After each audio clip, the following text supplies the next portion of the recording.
线管里面像过年一样噼里啪啦的响。上次遇到这种故障现象的时候，还是在上一次。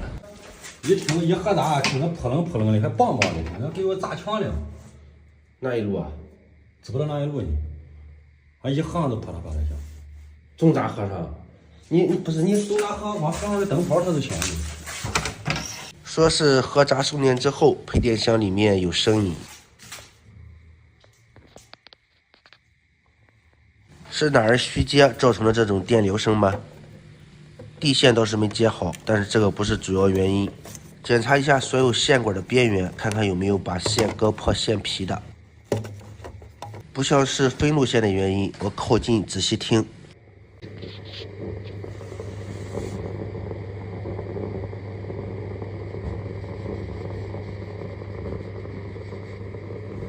现在所有的漏保都没有送电，这个明显是主线的原因，线路也没有虚接的地方，线管里面就是有咕噜咕噜的声音，像是烧水的声音。主线线管里面应该有破皮的地方，而且线管里面应该有水分。这是故事线可乱。你是从上面盖过去的是吧？原来从那往下。总开关在没有合闸的情况下，主线还有这种声音，这明显是线管里面有破皮的地方。电表箱是从对面移过来的，所以说我们要把对面的地方砸开，看看是什么样的情况。电表箱本来从这面，然后移到了对面，所以我怀疑移线的时候是不是把主线在拉线的时候拉掉了线皮。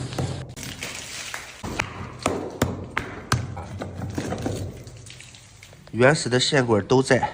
看是能看到线，但是现在这个孔还是太小，还得再扩大。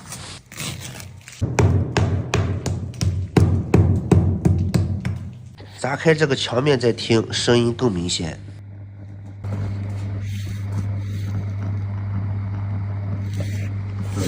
感觉就在这个线管下面30-40公分的样子。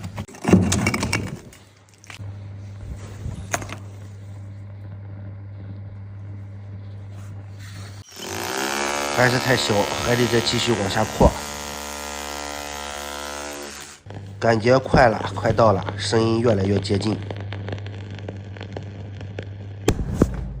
吓死我了！飘了。这种情况该如何弄呢？去找电力局还是自己维修呢？如果是因为改电表箱造成这个线皮自己拉坏了，这个需要自己承担费用。但是如果是主线出现问题，应该是可以免费换线的。经过讨论，还是想找到故障点到底在哪个位置，是不是自己弄坏的，所以还得继续往下开查。完了，这次是丢脸了，一直把线开到了最底下，也没有找到破皮的地方。这一段线路都挺好，没有任何破皮的地方，看来还得往下。但是网线的话已经到地面了，这个不像是挪这个电表箱造成的故障，应该是主线路的原因。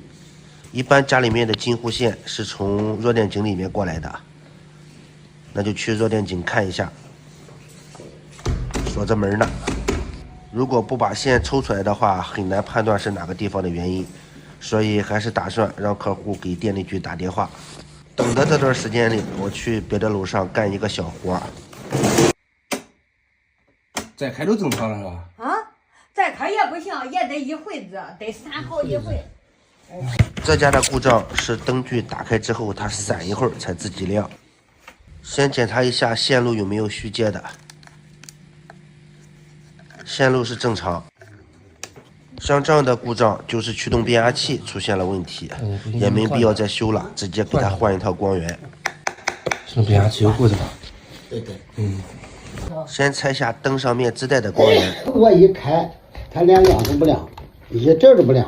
现在的 LED 光源都是带强磁的，直接吸在上面就可以。这样咱就给客户换好了。这个地线没有固定，一会儿把它接在这个螺丝上面，扣上亚克力面罩，让客户开灯去试一下。现在正常了，那赶紧再回来看看这个线到底怎么弄的。心里想的都是这个事儿，如果这个故障没处理好，那剩下的活根本就干不进里去。线已经都抽过去了吗？啊，只剩点头了，哪根线抽进去了？还剩那2根呢。弱电井打开了，说是线抽不动，主线是从这个弱电井下面穿过去的。这个黑色的护套线就是进往各个房间的一个主线。来到楼下的这个弱电井再看一下，抽出来的这根线就是楼上客户家的，说是到这个位置就抽不动了。这个桥架里面就是通往每户每家的进户线。看这个情况也不好弄啊，线根本就抽不动。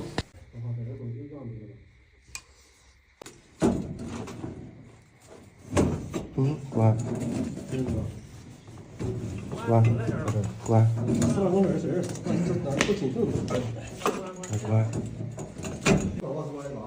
你把司机在那把我关回来。我觉得这个。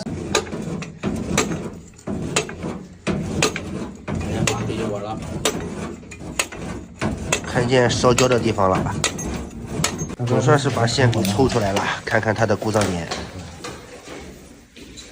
还有水。就在这楼下写了，好了，抹的啊。他不存在楼下打吧，他楼下打吧，他不是这样的。他这个印儿。本来怀疑是楼下装修打到了主线，这个不存在，因为看这个坏的地方，就是拉扯的时候出现了破皮。多钱把这根破的线当这两根没事是吧？本来是想把坏的线当地线用，但是看来还是行不通。一共3根线，2根线都出现了破皮的情况。剩下的事就是看他们如何协商了。如果说收费的话，可能还得我来；如果不收费的话，可能让他们免费更换。